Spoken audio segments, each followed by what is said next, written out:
Olá, boa noite a todos. Vamos dar início a mais uma reunião do nosso grupo de intercessão, compartilhar a palavra de Deus e vamos fazer uma oração, colocar esse tempo diante do Senhor, colocar as nossas vidas diante do Senhor, colocar a sua casa, a sua família diante do Senhor. Vamos orar.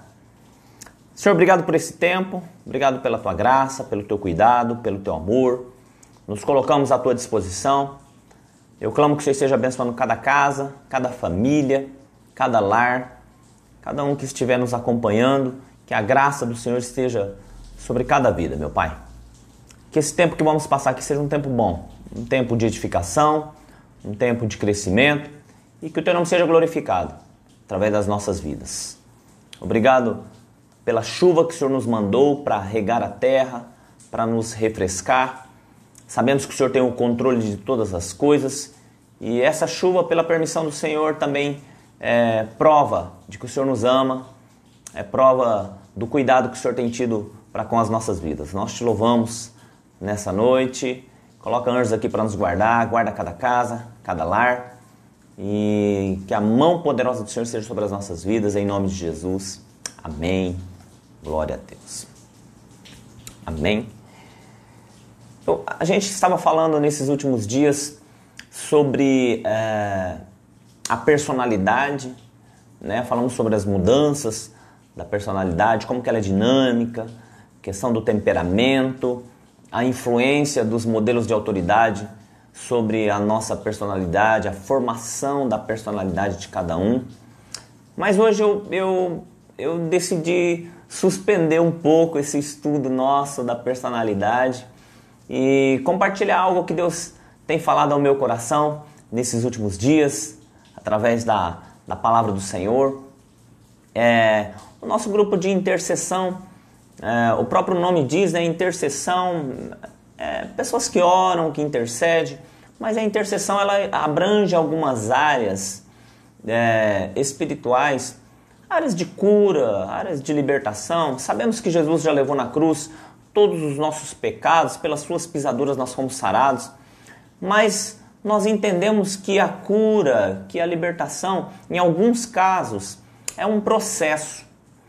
E nesse processo, o grupo de intercessão está ali para auxiliar, para ajudar, para orar junto, para compartilhar uma palavra, para aconselhar, para estender as mãos, para chorar junto, para se alegrar junto nos momentos de alegria. Então, esse é o objetivo do nosso grupo de intercessão, tá? Então, gostaria de compartilhar uma palavra aqui. Eu coloquei um tema nessa palavra, que é restaurando sua vida. Quero tomar como base a vida de um rei muito conhecido. Bom, talvez não seja tão conhecido como o rei Davi, mas é um descendente de Davi, é o rei Josias. A história dele está narrada no segundo livro de Reis, no capítulo de número 22 e 23, que nesses dois capítulos que é narrada a história do rei Josias. Eu gostaria de compartilhar algumas coisas que Deus falou ao meu coração, que foi muito edificante para o meu coração e eu creio que será edificante também para o seu coração. Poder ajudar você em alguma situação, para você entender algumas coisas que acontecem com a sua vida espiritual e como ter uma vida de acordo com aquilo que Deus quer, né? Não baseada apenas em ritos religiosos, em regras, sofismas, não, baseada em princípios da palavra de Deus. Tá? O rei Josias, ele tem algumas coisas para nos ensinar. A história dele está narrada aqui no capítulo 22. Eu gostaria de ler esse capítulo. Deixa eu só conferir uma coisinha aqui bem rápida.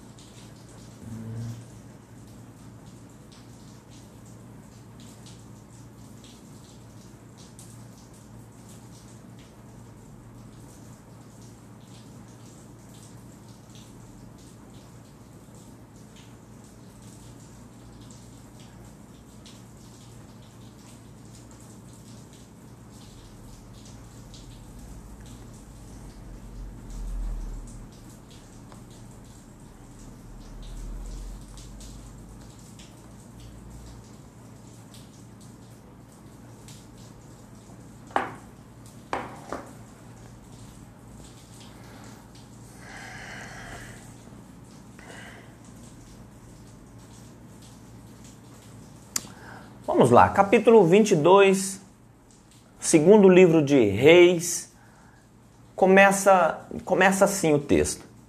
Tinha Josias 8 anos de idade quando começou a reinar, e 31 anos reinou em Jerusalém. Era o nome da sua mãe Gedida, filha de Adaías de Boscate. Fez o que era reto aos olhos do Senhor, e andou em todo o caminho de Davi, seu pai. E não se apartou dele nem para a direita, nem para a esquerda. Veja só, já aqui nesses 2 versículos a gente já começa a identificar algumas coisas interessantes sobre a vida do rei Josias. Primeiro, o fato que nos chama a atenção aqui é a idade que esse rei começou a governar, que ele começou a reinar. Ele tinha 8 anos de idade. E se nós olharmos assim de uma forma bem detalhada, o que uma criança de 8 anos tem para oferecer para um reino? Como uma criança de 8 anos pode reinar diante de uma nação? Veja só, se na Bíblia consta que ele começou a reinar com 8 anos de idade, é porque alguma coisa Deus quer nos ensinar. Alguma coisa Deus quer nos mostrar. E como no Antigo Testamento é a sombra do Novo, tem muitos fatos narrados aqui que são proféticos, que são tipologias, simbologias, que são analogias, tipificação. E já nesse primeiro verso a gente entende o seguinte: se Deus permitiu que colocasse aqui 8 anos, é porque algo Deus queria nos ensinar. O número 8 para Deus tem um significado. E aqui nós não estamos falando de numerologia, nós estamos falando de alguns significados que alguns números que constam na Bíblia têm. Por exemplo, 2 tem o significado de unidade. 3 tem o significado da trindade. 5 está ligado a 5 ministérios e assim por diante. O 6 é o número do homem, o 7 é o número da perfeição e assim por diante. O número 8 não é diferente, tem um significado, tem algo que Deus quer nos ensinar. Eu volto a dizer, não se trata de numerologia, se trata daquilo que Deus quer nos ensinar através desses números. Aqui em especial é o número 8. O 8 tem um significado de recomeço. Veja só, Deus criou o mundo todo em 6 dias, no 7º ele descansou. No 8º dia, recomeçou a contagem. 1, 2, 3, 4, 5, 6, 7, não vai para o 8, volta para um recomeça. O número 8 tem um significado de recomeço para Deus. Também, quando nós falamos do número 8, Noé, quando Deus chamou Noé para construir a arca, Noé chamou ali a sua esposa, 3 filhos com as esposas dos filhos. Deus trouxe o dilúvio, acabou com toda a vida que tinha sobre a face da terra e após a arca pousar ali no Monte Ararat, Deus recomeça a vida humana de novo com Noé, sua esposa, 3 filhos e 3 esposas, 3 noras, 8 pessoas. Deus recomeça a história da humanidade com 8 pessoas. Tem um texto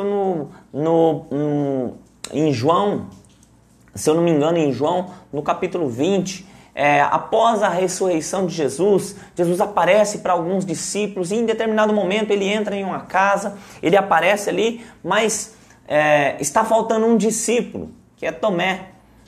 Então Jesus, ele vem, aparece, como está faltando um, ele conversa algumas coisas ali, mas ele não dá um norte em específico. Mais na frente, 8 dias depois, Jesus reaparece para os discípulos, agora com a equipe completa. Ele reaparece, ele conversa ali com os discípulos.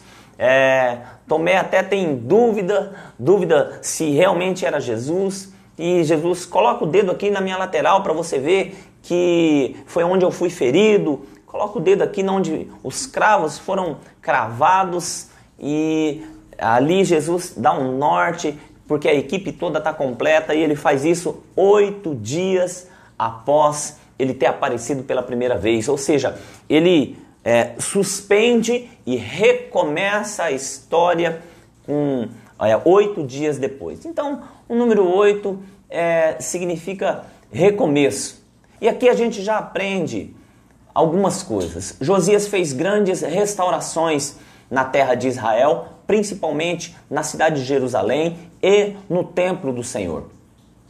Ele restaurou muitas coisas. Ele trouxe de volta alguns princípios que se haviam perdido no decorrer do reinado dos seus antecessores. E ele traz de volta. Para que Deus possa... E lá na frente a gente vai ver que Josias ele é muito bem sucedido. Deus abençoa ele de uma forma tremenda para começar uma restauração na sua vida. Para que a sua vida seja cheia da presença de Deus, você precisa recomeçar algumas coisas. Talvez algumas coisas na sua vida estão dando errado. Talvez algumas coisas na sua vida você está se frustrando, você está se decepcionando, você está sendo derrotado. E talvez seja necessário você recomeçar agora alguns projetos, algumas direções na sua vida. Recomeçar, mas de uma forma diferente. Como fez Josias. O verso de número 2 fala: ele fez o que era reto aos olhos do Senhor. Será que algumas coisas na sua vida não estão dando errado porque você não estava totalmente alinhado com Deus? Talvez porque você não estava fazendo aquilo que era reto aos olhos do Senhor, e agora Deus está dando uma chance para você recomeçar. Agora não na sua força, não na sua sabedoria, mas recomeçar com o Senhor, alinhado com Ele, estruturado, fundamentado na palavra dele. Foi isso que Josias fez. Ele recomeçou, mas agora fez o que era reto, não se apartou nem para a direita nem para a esquerda. Seguiu em linha reta, mas com os olhos fixos em Deus. Aquilo que Deus queria que ele fizesse. Talvez seja um tempo de restaurar a sua vida, de recomeçar alguns projetos, alguns sonhos, mas colocar Deus para participar disso. O livro de Provérbios diz que o homem faz planos, mas a resposta certa vem do Senhor. Às vezes você fez sonhos, você teve sonhos, você fez planos, teve projetos, e talvez você se frustrou em muitos desses projetos.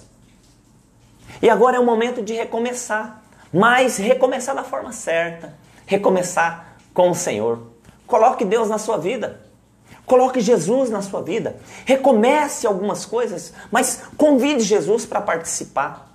Chame Jesus para fazer parte desses projetos, dos seus sonhos. Com certeza Ele vai abençoar, Ele vai direcionar você em como realizar, em como alcançar os seus objetivos.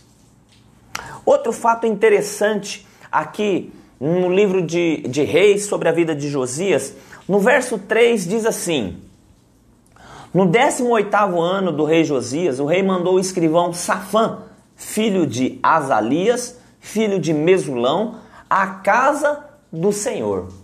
Ele chamou ali, Josias chamou ali o escrivão, chamou algumas pessoas que serviam ali no seu reino, mandou para a casa do Senhor. Por que para a casa do Senhor? Porque a casa do Senhor, naquela época, o templo do Senhor estava destruído, estava abandonado. E ele mandou lá para saber como que estava o templo, para saber como que estava a casa do Senhor, em que estado estava. E eles foram lá e eles viram que estava toda abandonada, fechada, estava toda suja. Outro ensinamento para nós. Veja só, quando nós falamos de templo do Senhor no Antigo Testamento, era o templo de Salomão que foi construído, 4 paredes, com 3 repartições. Mas quando nós falamos de templo do Senhor no Novo Testamento, nós não estamos falando de uma construção de 4 paredes. Nós estamos falando agora do nosso coração. Em 1 Coríntios, no capítulo 6, verso 19, diz: não sabeis vós que sois templo do Senhor, templo do Espírito Santo, morada do Espírito Santo, habitação do Espírito Santo? Lá era uma construção, mas aqui agora, para os nossos dias, não se trata mais de 4 paredes, não se trata mais de uma construção, se trata do nosso coração. E quando o escrivão, quando os assessores do rei foram lá ver, esse templo estava fechado, estava sujo, estava abandonado. Como que está o templo, a habitação do Senhor, que é o seu coração? Será que está limpo? Será que está abandonado? Será que está sujo? Como que está? O templo, hoje, o templo do Senhor é o seu coração, é o meu coração.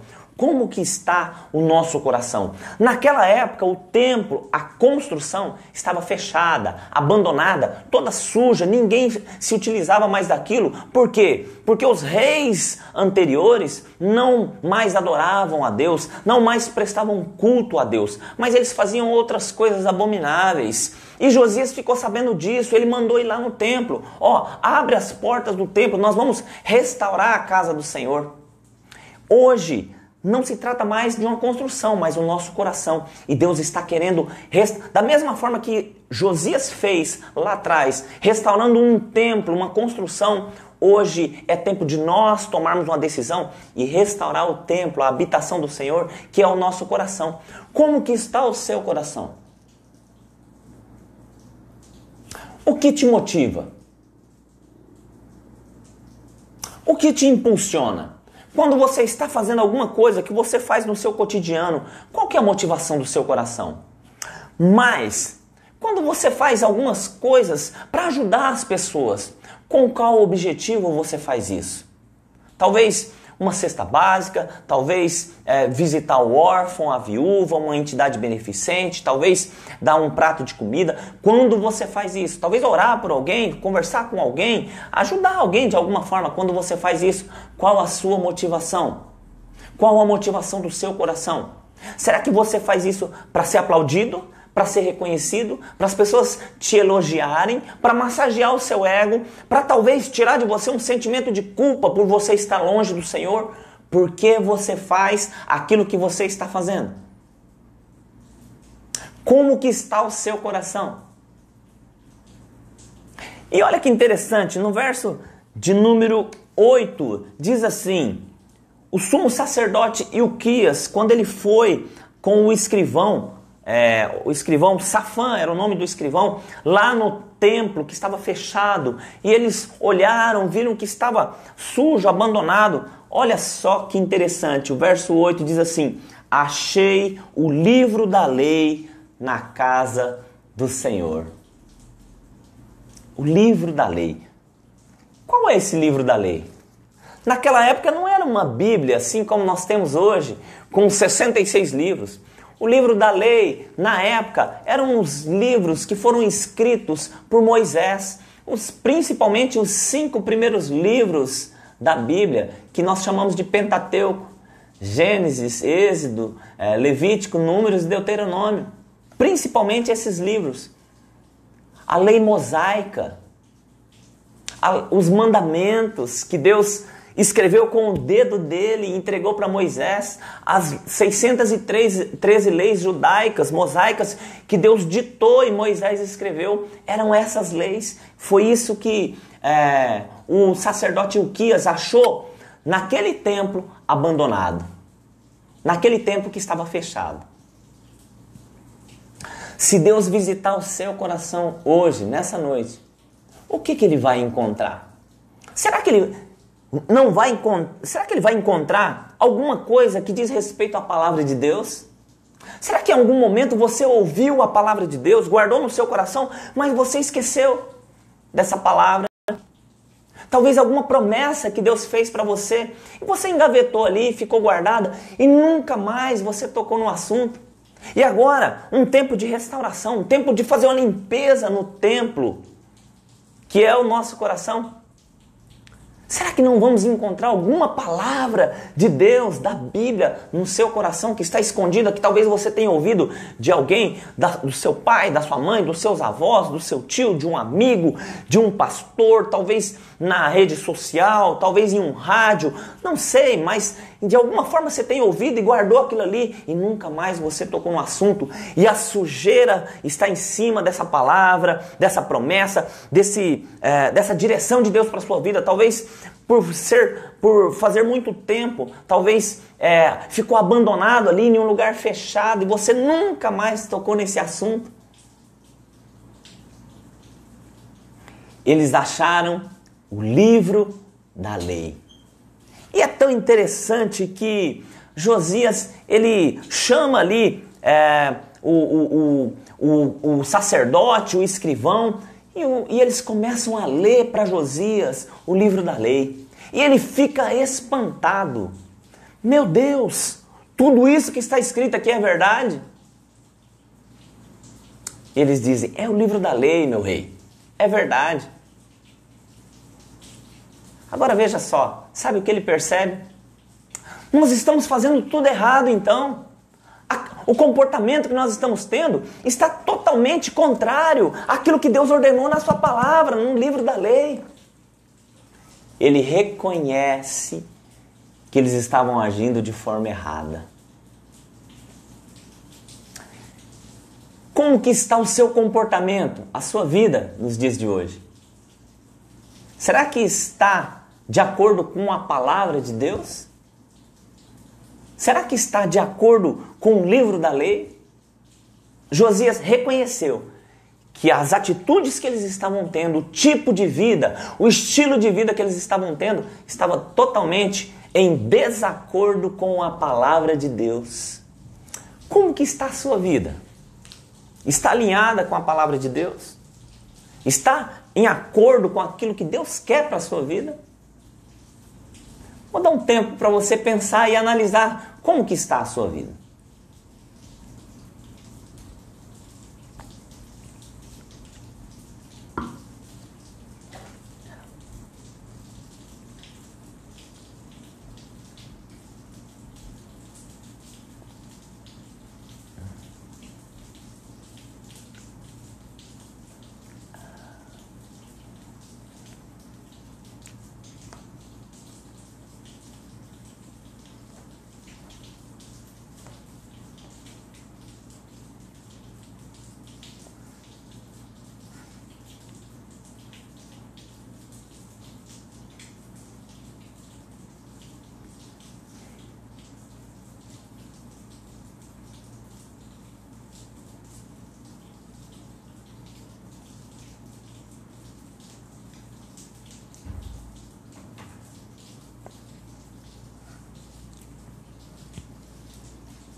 Veja só.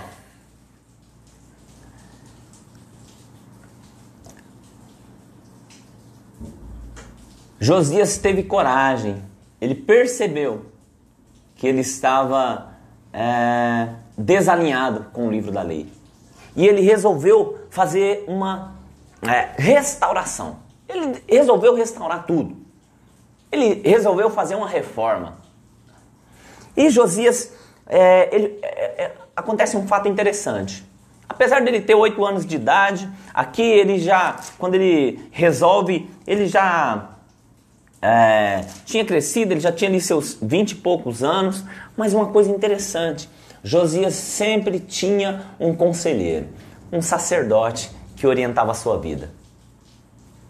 Sempre tinha alguém experiente, sempre tinha alguém que ele podia confiar. Sempre tinha alguém que tinha uma palavra de Deus para ele. Nós precisamos de orientadores. Nós precisamos de balizadores. Nós precisamos de conselheiros. Pessoas confiáveis. Pessoas que, quando nós fizermos algo de errado, elas não vão titubear em chegar diante das nossas vidas e falar, ó, vocês estão errando, você está errado, você precisa consertar. Ele tinha essas pessoas, ele tinha sacerdote. E aí, um pouquinho mais na frente, ele pede para o sacerdote, para o escrivão, consultar uma profetisa, e a profetisa Ulda, uma mulher de Salum, e a mulher libera uma palavra sobre a vida de Josias. Olha só que interessante no verso 17, exatamente aquilo que Josias tinha percebido. Olha o que diz. Assim, verso 16, assim diz o Senhor, trarei desastre sobre este lugar e sobre os seus moradores, a saber, todas as palavras do livro que leu o rei de Judá. Ele leu, no livro da lei, ele descobriu que se as pessoas estivessem vivendo em desacordo com a lei do Senhor, teriam consequências. E a profetisa veio e fala exatamente isso para ele. E ela fala assim, ó, porque me deixaram e queimaram incenso a outros deuses para me provocarem a ira por todas as obras das suas mãos, o meu furor se acendeu contra esse lugar e não se apagará. Palavra do Senhor. Ó, o que Deus estava falando aqui? Josias, é o seguinte, o seu reinado é interessante, é grande, o seu reino, você é um homem bom, mas veja só, esse povo me abandonou, esse povo queimou incenso para outros deuses, eles se prostraram, é um povo idólatra, é um povo que não presta culto a mim, presta culto a ídolos, presta culto a entidades, presta culto a outros deuses que não é o Deus verdadeiro. Por conta disso, a minha ira se acendeu e ela não vai se apagar até que se cumpra todas as consequências por conta da idolatria desse povo.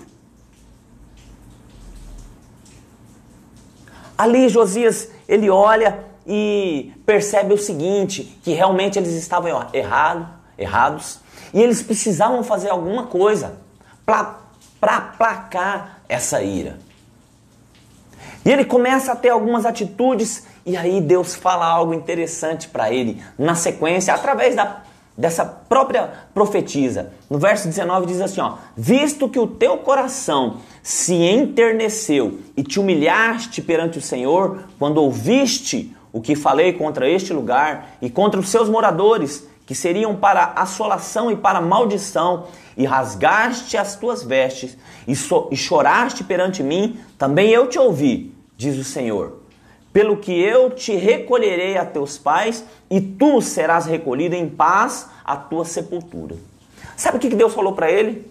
Eu vi o teu coração, Josias. Por isso que eu disse no início, como que está o nosso coração? Foi isso que o Senhor falou para ele. Ó, visto que o teu coração se quebrantou, você se humilhou, quando você ficou sabendo que você leu no livro da lei, que vocês estavam vivendo de forma errada, e você se arrependeu, você quebrantou o seu coração, você se humilhou, olha, eu ouvi também a sua oração, Josias. E por conta disso que você fez, essas consequências que você leu não vão vir sobre no seu reino, nos seus dias. Você vai reinar em paz. Quando você passar, o seu reinado passar, quando você falecer, você vai ser levado à sepultura em paz. Essas coisas não vão acontecer nos seus dias, mas no reinado, nos próximos reinados. E aqui acontece algo interessante. Se Josias fosse um homem egoísta, se fosse um homem orgulhoso, talvez egocêntrico, ele olharia para Deus e falaria assim, opa, graças a Deus que isso não vai acontecer nos meus dias. Então, vamos tocar a nossa vida. Não. Mesmo sabendo que não iria acontecer nos seus dias, Josias permaneceu firme, humilhado diante do Senhor. Ele permaneceu com o coração contrito e ele continuou a sua reforma. Falou, não, nós estamos vivendo de forma errada, nós vamos restaurar tudo isso daqui, nós vamos mudar o nosso estilo de vida. O que nós aprendemos aqui? Que mesmo que a sua vida algumas coisas na sua vida tenha dado errado, mesmo que você tenha se frustrado, mesmo que até agora você tenha vivido longe dos caminhos do Senhor, desalinhado com a palavra do Senhor, ei, se você se humilhar, se você se quebrantar, se você se arrepender dessa vida que você teve longe e não de acordo com a palavra do Senhor, se você quebrantar o seu coração, Deus pode ouvir a sua oração, tocar na sua vida, transformar a sua vida, perdoar os seus pecados e te dar uma nova história. Mas a decisão é muito pessoal. Algumas pessoas não querem largar o estilo de vida que elas têm. Elas acham que elas não estão fazendo nada de errado, elas acham que pecado é relativo, que isso daí é coisa de religioso. E aqui eu não estou falando de religião, de religiosidade dessa igreja ou daquela igreja, eu estou falando da palavra do Senhor. E a palavra do Senhor é enfática quando ela diz: a alma que pecar, essa morrerá. Esse povo estava tendo consequências, começando a ter consequências por causa da idolatria, por causa do pecado, porque eles se afastaram de Deus. Josias, ele percebeu isso e ele se humilhou. E quando ele se humilhou, Deus estendeu as mãos. Deus ouviu a oração dele. E Deus falou: não vai acontecer nos seus dias. Eu estou vendo o seu coração. Você é sincero perante a minha presença. Você se arrependeu. Talvez hoje seja o dia de você se arrepender. De eu me arrepender das coisas erradas que nós estamos fazendo, daquilo que nós estamos fazendo que não está de acordo com a palavra. Hoje é o dia. E com certeza, se nós tivermos sinceridade, não adianta falarmos de boca, não adianta remorso. Não, Deus conhece o nosso coração. Precisa ser um arrependimento genuíno. Pastor, como que acontece um arrependimento genuíno? Primeiro que ele parte do mais íntimo do nosso coração, da nossa alma. O arrependimento, ele gera fruto. Qual fruto? Eu não vou fazer mais aquilo que eu fazia. É diferente de remorso. Arrependimento é diferente de remorso. Remorso, você até sente que você fez alguma coisa errada. Às vezes até chora. Mas daqui uma semana você está fazendo de novo. Você teve um remorso. Arrependimento, você tem uma conversão, você tem uma mudança de direção. Arrependimento, você olha e fala: eu fiz realmente, me perdoa, Senhor, eu me arrependo, não vou fazer mais. E você abandona aquelas práticas. Foi isso que Josias fez. Ele abandonou todas as práticas que os reis anteriores estavam fazendo. Falou: não, nós estamos agindo errado, nós não estamos de acordo com aquilo que Deus quer, vamos abandonar. E se nós pegarmos no capítulo de número 23, a partir do verso de número 4, até o verso de número 24, do 4 ao 24, são 20 versos, você vai ver a reforma que Josias fez. É uma coisa tremenda, é uma coisa sensacional aquilo que Josias fez. Ele destituiu os sacerdotes, aqueles sacerdotes que tinham naquela época, eles não estavam mais prestando culto ao Senhor, oferecendo sacrifício ao Senhor como era costume e que estava prescrito na lei de Moisés. Eles começaram a oferecer culto a outros deuses, a outras entidades, a ídolos que tinha boca, mas não falava, tinha olho, mas não enxergava, tinha ouvidos, mas não ouviam, tinham mãos, mas não apalpavam. Tinha nariz, mas não cheiravam. Eram ídolos feitos de pedra, de madeira, que não tinham qualquer resposta. E por trás daqueles ídolos tinham entidades demoníacas que orientavam o povo de uma forma totalmente errada. Como assim, pastor?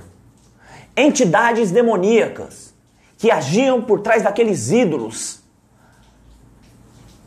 que orientavam os sacerdotes de forma errada. Olha a prova, está no verso de número 10.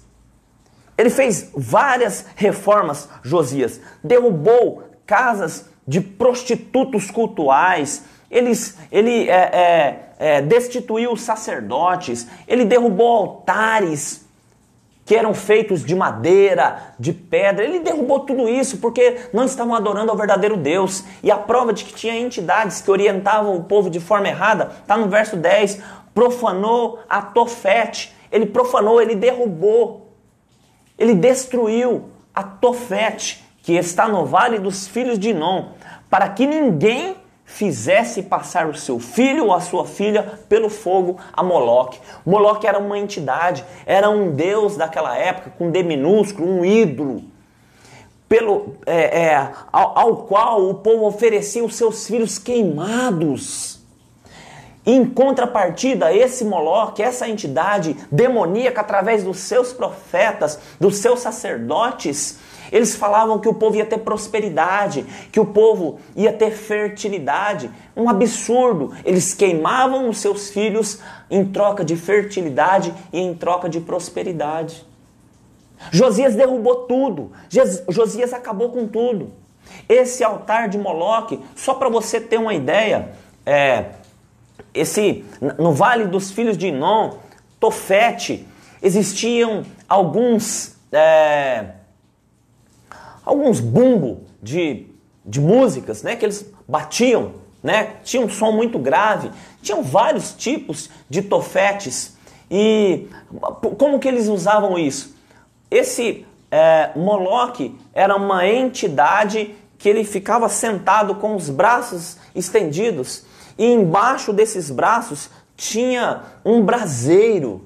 E os filhos eram colocados no braço daquela entidade, daquela estátua feita ali de metal, e os filhos eram queimados. E para que as mães não ouvissem os gritos dos filhos, o choro dos filhos, esses sacerdotes, eles tocavam esses tofetes, esses tambores muito alto, de uma forma muito alta, para abafar o som dos gritos, do choro dos filhos, para que as mães não ouvissem.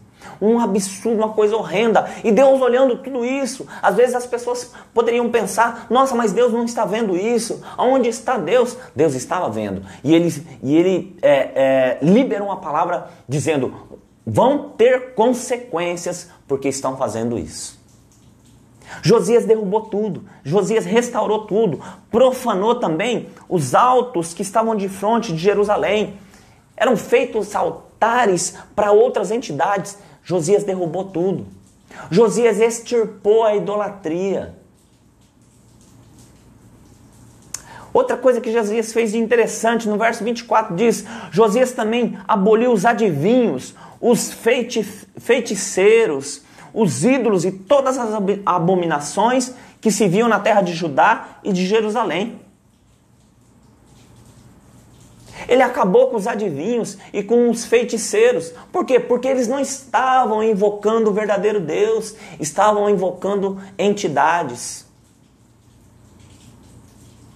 Talvez nas nossas vidas nós não estamos levantando altares físicos para entidades, para deuses com D minúsculo que não existem, para ídolos que têm boca, mas não falam, têm olhos, mas não veem, têm ouvido, mas não ouvem. Talvez não estamos levantando altares, mas talvez dentro do nosso coração, altares já estão sendo levantados. Tudo aquilo que eu coloco na minha vida como prioridade acima de Deus é um ídolo. Talvez o dinheiro, talvez a fama, talvez a minha posição, a minha profissão, talvez a minha esposa, o meu esposo, o meu filho, o meu patrão, talvez o meu carro. São ídolos que às vezes eu estou colocando acima de Deus, em primeiro lugar na minha vida. E Deus não quer ser segundo, terceiro, quarto lugar. Deus quer ser o primeiro. Mas por que, pastor, que Deus quer ser o primeiro? Não é porque Deus é um Deus carente. É porque Ele é o único. O verdadeiro Deus. O resto é mentira. Ele não quer que nós vivamos nenhuma mentira. Ele quer que nós o adoremos, que nós o louvemos e prestemos culto a Ele, porque Ele é o único, Ele é o verdadeiro. O resto é tudo uma farsa, é mentira. Existe um único Deus, um único Senhor, Deus Pai, Deus Filho e Deus Espírito Santo. Jesus, homem, que faz intermediação entre eu e Deus. Só isso, o Espírito Santo que me convence do pecado, da justiça, do juízo. Não existem outros deuses. Josias entendeu isso, ele derrubou tudo. ele profanou os altares, ele extirpou a idolatria.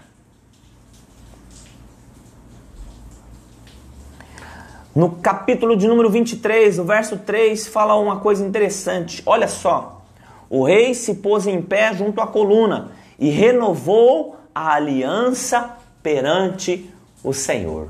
Ele entendeu que estava errado, ele reconheceu que a vida dele não estava de acordo com a palavra, ele se arrependeu, ele descobriu o livro da lei, ou seja, ele voltou para a palavra, algo que nós precisamos nos ater de uma forma muito detalhada e muito habitual, é voltar a ler a palavra de Deus, meditar na palavra de Deus. Esse livro é vida, esse livro é a salvação, esse livro é o que vai nos ensinar a nos reconciliar com Deus. Josias, depois de se voltar para o livro da lei, meditar no livro da lei, entender que estava errado, ele renovou a sua aliança com o Senhor. Talvez hoje seja dia de você renovar a aliança com o Senhor, de você firmar uma aliança com Ele, de você colocar a sua vida diante de Deus e dizer para Ele: Senhor, eu me arrependo do estilo de vida que eu estava tendo, longe do Senhor. Eu me arrependo porque, mesmo sem intenção, eu estava tendo alguns ídolos no meu coração. Algumas coisas estavam ocupando o lugar do Senhor. Me perdoa, Senhor. Eu quero renovar minha aliança contigo. Hoje é o dia. Hoje é dia de você entregar sua vida para Jesus, para Ele conduzir, para que você não se frustre mais nos seus sonhos e projetos que às vezes faliram, que às vezes te decepcionaram, porque você estava longe de Deus. Porque aquilo que nós fazemos, veja só, aquilo que nós fazemos, alinhados com Deus, orientados por Deus, nós somos bem-sucedidos. Josué, no capítulo 1, verso 8, Deus dá uma palavra enfática para Josué. Josué, medita na minha lei de dia e de noite, para que você seja bem-sucedido em tudo o que fizeres. Aonde você colocar a sua mão, você vai ser bem-sucedido se você meditar na minha palavra. Josias entendeu isso, fez uma verdadeira reforma, fez uma verdadeira restauração no templo e na nação. Hoje, a restauração e a reforma não diz respeito a uma nação, não diz respeito a um templo construído por mãos humanas. A restauração e a reforma é do nosso coração, é isso que Deus quer restaurar. É o meu coração, para que ele esteja alinhado com aquilo que Deus quer para a minha vida. E aí sim eu vou ser bem sucedido, e aí sim eu vou alcançar aquilo que Deus tem para mim. Talvez você tenha alcançado alguns sonhos, alguns projetos. Talvez você tenha conquistado algumas coisas. Mas talvez em algumas áreas da sua vida você tenha se frustrado. Talvez você tenha se decepcionado. E Deus, veja só, Deus não quer apenas nos abençoar com projetos, com sonhos materiais. Deus quer nos dar a vida eterna. Paulo, em determinado momento, em uma das suas cartas, ele diz assim: se nós esperamos por Jesus apenas nessa vida, nós somos os mais miseráveis de todos os homens. Jesus, ele veio nessa terra, ele viveu, ele tomou sobre ele todos os nossos pecados, morreu naquela cruz no meu e no seu lugar para nos dar a vida eterna. Adão, lá no Éden, perdeu a vida eterna. Era um ser eterno, mas ele comeu do fruto do conhecimento do bem e do mal. E ali ele se sujeitou à morte. Jesus veio e resgatou isso. Ele venceu a morte, ele morreu no meu e no seu lugar. O salário do pecado era a morte. Como nós nascemos em pecado, naturalmente iríamos morrer. Jesus veio e morreu no nosso lugar para nos dar a vida eterna, para nos reconciliar com Deus. É isso que ele veio fazer. A restauração de Josias foi literal, foi um templo feito por mãos humanas, um templo construído. Mas como o Antigo Testamento é a sombra, está sinalizando, é uma tipologia de algo que acontece espiritualmente hoje, nos dias de hoje, não é um templo, nós não vamos lá na construção de uma igreja para restaurar, não. Nós vamos restaurar o nosso coração, que é a habitação, que é o templo do Espírito Santo. Restaurar, tirar as sujeiras, limpar, descobrir o livro da lei, meditar nesse livro, renovar a nossa aliança com o Senhor, abandonar as práticas que nos afastaram de Deus, tirar do nosso coração a idolatria, tirar do nosso coração a feitiçaria, as adivinhações, a quiromancia, a necromancia, tudo isso que nos afasta de Deus e ter uma vida pautada na palavra. Eles acharam o livro da lei dentro da casa do Senhor. Esse livro que está no seu coração. Em algum momento você ouviu falar desse livro. Em algum momento alguém compartilhou com você desse livro. Talvez estivesse perdido aí. Pois hoje eu vim para trazer à tona esse livro. E o que diz esse livro? Alinhe-se, conserte-se com o Senhor. Limpe o seu coração. Faça uma reforma. Restaure o seu coração. Entregue essa morada agora limpa, porque Deus não vai querer habitar em um coração sujo. Então, é responsabilidade nossa limpar, tirar a sujeira. Que sujeira, pastor? O pecado, os maus pensamentos. No Evangelho de Mateus, no capítulo 15, verso 19, Jesus fala assim: do coração procedem os maus pensamentos, a prostituição, o adultério, a mentira, falso testemunho, blasfêmia. É do coração, o nosso coração é ruim. Jeremias no capítulo 17, verso 9, diz assim: enganoso é o coração do homem, mais do que todas as coisas, quem o conhecerá? E essas coisas nós precisamos limpar, tirar os nossos vícios, as nossas palavras torpes, os nossos pensamentos pecaminosos e fazendo uma limpeza. Você não vai conseguir se você não meditar na palavra e saber o que é correto. Aí Deus vem e faz morada no nosso coração. Aquele templo era para que o culto fosse oferecido a Deus. Naquele templo do Antigo Testamento, o culto era oferecido no templo, o sacrifício era oferecido no templo. Hoje, o sacrifício é no nosso coração, o culto é no nosso coração. Adorar a Deus em espírito e em verdade. O povo estava tão longe que em determinado momento Isaías fala assim, Deus falando através de Isaías, Deus fala assim: esse povo, eles me honram com os lábios, mas o seu coração está longe de mim. E Deus está querendo o nosso coração. O templo de pedra daquela época é o nosso coração de carne nos dias de hoje. Essa é a tipologia. Deus está querendo que nós limpemos o nosso coração, fazer uma reforma, fazer uma restauração. A partir do momento que nós tomamos a decisão, talvez muitas coisas você vai ter dificuldade, você não vai conseguir sozinho. Mas a partir do momento que você toma a decisão, fala: Jesus, eu quero. Eu não consigo, eu sou fraco, mas eu quero, eu preciso. Deus vai colocar pessoas para te ajudar. Deus vai colocar pessoas para te orientar, para aconselhar. Como foram os sacerdotes que aconselharam Josias, Deus vai colocar pessoas para te aconselhar. Sacerdotes, pessoas para te orientar, para te ajudar a abandonar todo tipo de pecado, de erro, de sujeira que estiver maculando o seu coração. E aí sim, aí nós vamos conseguir prestar um culto a Deus em espírito e em verdade. Josias fez uma limpeza no templo de pedra e hoje Deus quer fazer uma limpeza no templo de carne, no seu coração. Hoje, o dia do Senhor se chama hoje. O dia do Senhor se chama hoje. É hoje que Deus quer fazer uma limpeza. Deus quer transformar a sua vida. Entregue o seu coração ao Senhor. E com certeza, a sua vida vai ser outra. Vai ser escrita uma nova história da sua vida. Amém? Era isso que eu queria compartilhar hoje sobre a vida desse grande rei, Josias. Que você possa ter Josias como exemplo, que restaurou o templo de pedra, que você possa restaurar o templo, a habitação do Senhor, que é o seu coração, entregar esse coração para Ele. E Jesus vai fazer coisas grandiosas na sua vida. O tempo de Deus se chama hoje. Amém?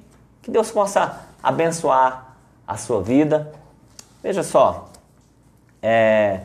hoje eu estou sem o meu escudeiro aqui. Quero só dar uma olhada aqui, ver se tem algum pedido de oração? Só um momento.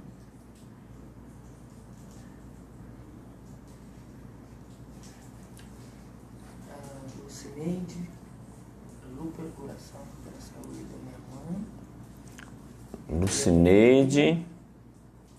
Família.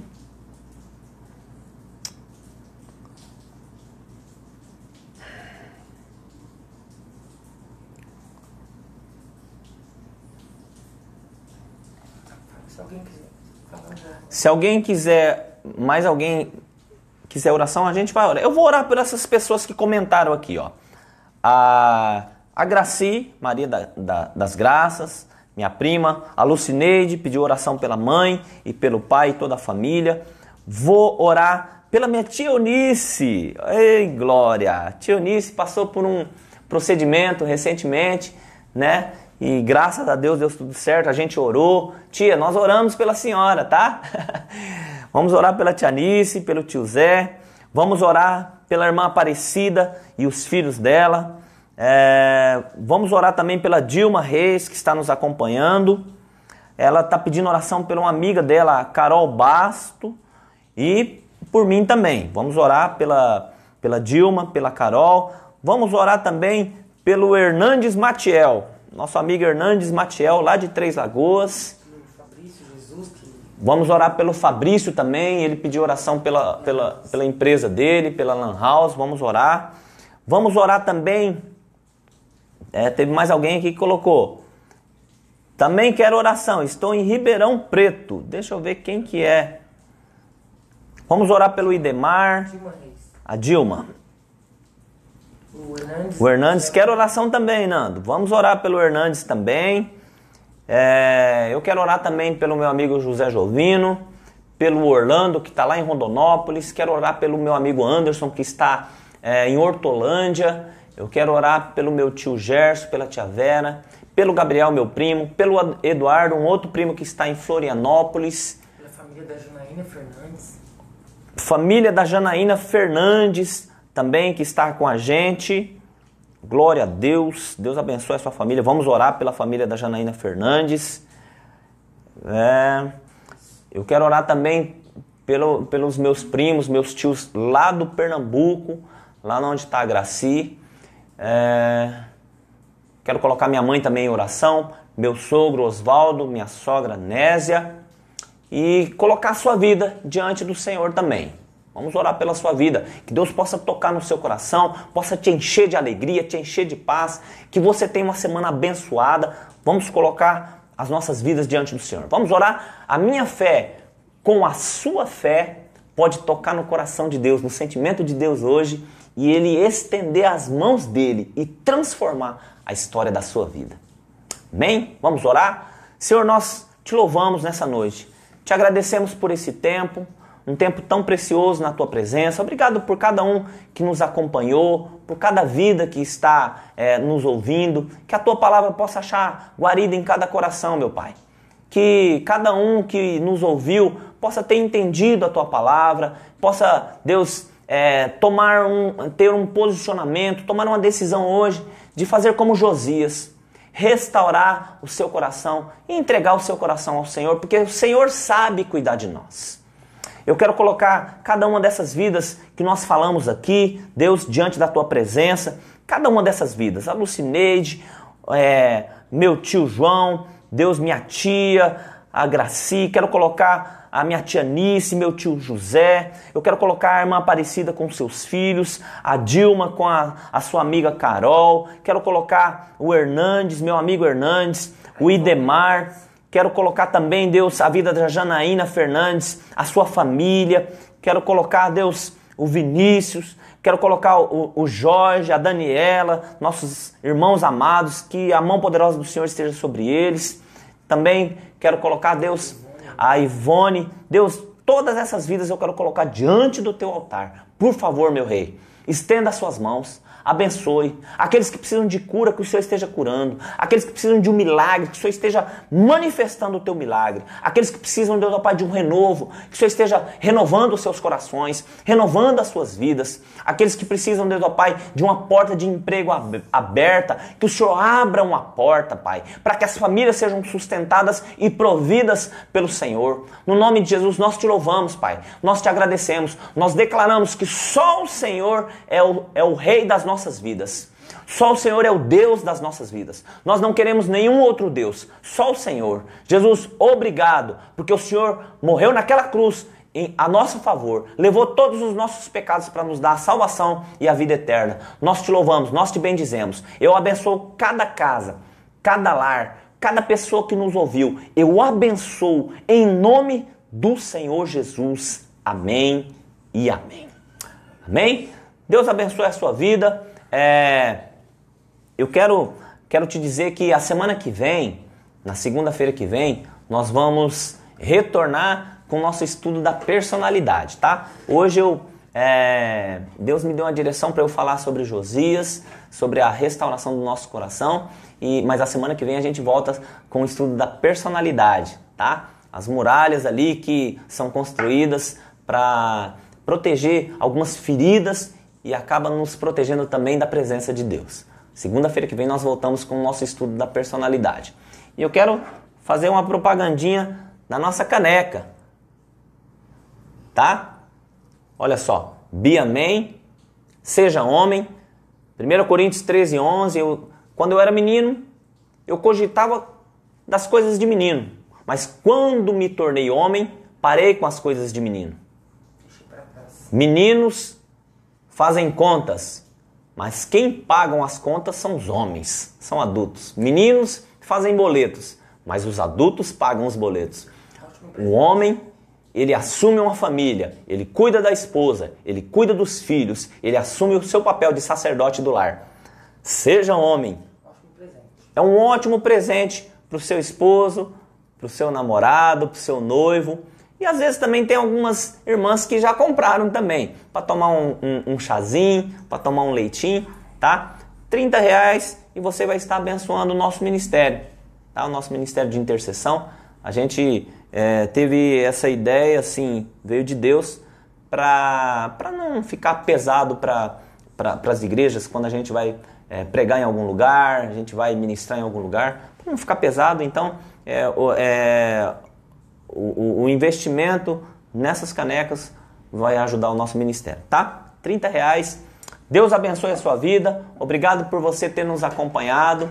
Que você tenha uma ótima semana. Uma semana de vitória, cheia da presença de Deus. Faça o seguinte, quero te desafiar durante essa semana. Talvez amanhã. Liga aí para umas 2 ou 3 pessoas que faz tempo que você não vê. Fala um oi. Pergunta se ela está precisando de alguma coisa. Começa a fazer o seu papel de cristão. Cristianismo é isso. É servir. Sirva as pessoas. Talvez alguém da sua família que você não fala há algum tempo, liga para ela. Manda um e-mail. De alguma forma entre em contato. Pergunta se ela está precisando de alguma coisa. Pergunta se ela está passando por alguma dificuldade. Ofereça uma oração. Vou te desafiar. E eu tenho certeza que você vai ser abençoado. Você vai ser mais edificado do que a pessoa que você entrar em contato. Deus abençoe. Até a próxima. Em nome de Jesus.